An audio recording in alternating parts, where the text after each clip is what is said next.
Assalamualaikum warahmatullahi wabarakatuh. Perkenalkan, nama saya Siti Munawwar Hananda dengan NIM C1L019090.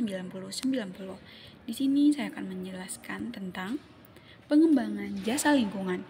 Sebelum itu, kita perlu tahu apa sih jasa lingkungan tersebut.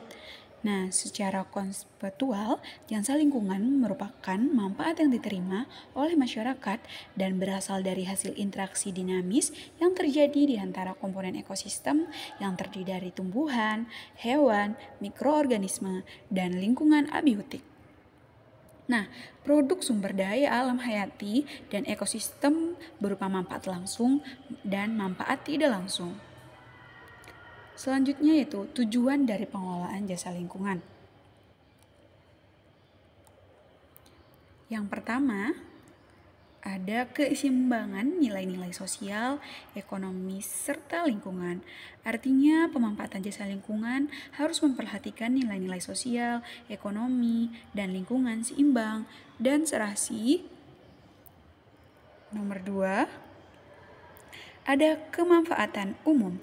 Artinya, jasa lingkungan harus mengutamakan kemanfaatan bagi kepentingan umum sebagai prioritas utama dan kemudian baru kepentingan lain.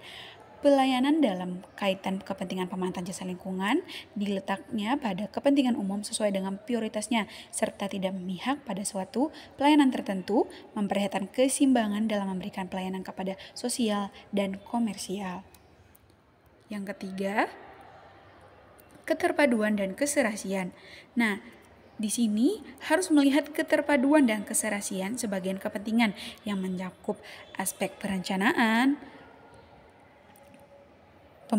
pelaksanaan, pemantauan, pengawasan, dan evaluasi terhadap penyelenggaraan pemanfaatan fungsi jasa lingkungan yang berada dan berasal dari kawasan hutan. Selanjutnya, kelestarian. Artinya, di sini itu tanpa kita mengganggu kelestarian fungsi dari kawasan hutan. Jasa lingkungan hutan harus dilakukan secara berkelanjutan dengan tanpa mengganggu kelestarian fungsi kawasan hutan dan bertujuan untuk memperoleh kesejahteraan masyarakat. Yang kelima, keadilan.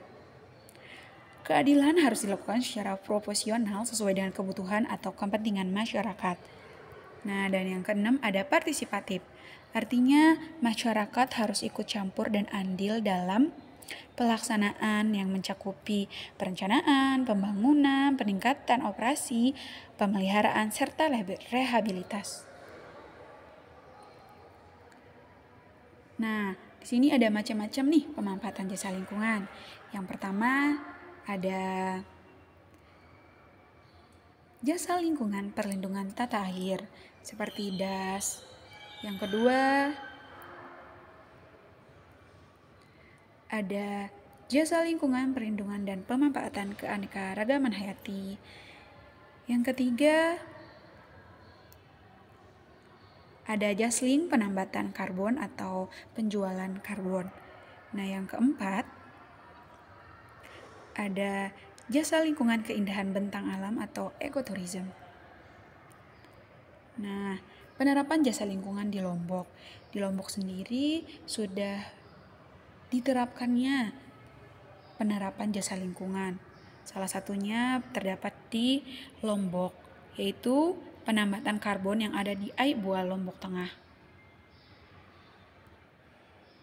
Pulau Lombok adalah salah satu wilayah kepulauan Indonesia yang telah menempatkan pembayaran jasa lingkungan dalam konteks kawasan, khususnya skema jasa karbon.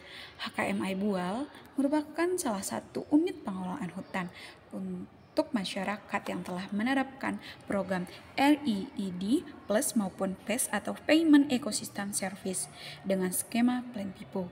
Salah satu bentuk mekanisme dari skema pembayaran jasa lingkungan yang ada di HKM Aibual yaitu dengan jasa yang diberikan petani sekitar hutan yang tergabung dalam kelompok tani hutan atau KTH Aibual melalui penerapan sistem agroforestry dan pengelolaan lahan HKM patut dapat mengakui dan imbalan dari penggunaan jasa serta serta sebagai penerima manfaat dan dana imbal jasa lingkungan Aibual memiliki kewajiban dalam pelestarian kawasan hutan dengan melakukan upaya patroli dan monitoring.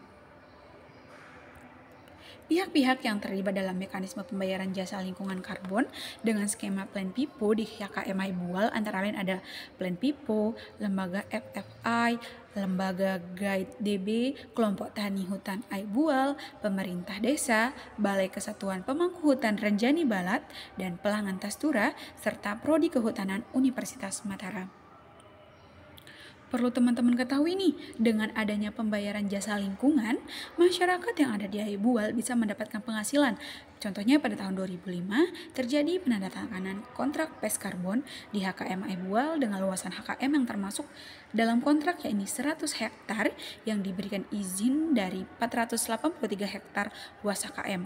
Pada tahun 2006 pembayaran tahap pertama kelompok tani hutan Aibual mendapat 53 juta dengan jumlah petani yang berhak menerima pembayaran tersebut sejumlah 72 orang.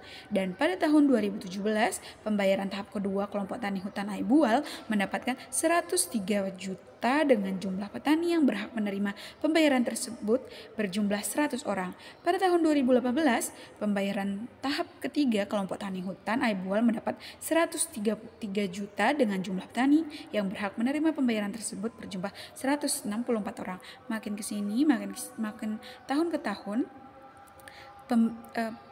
petani HKM Aibual memiliki pemasukan dari pembayaran jasa lingkungan tersebut.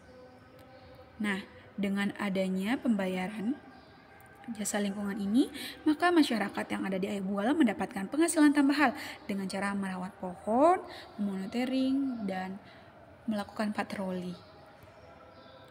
Itu saja, sekian, terima kasih. Wassalamualaikum warahmatullahi wabarakatuh.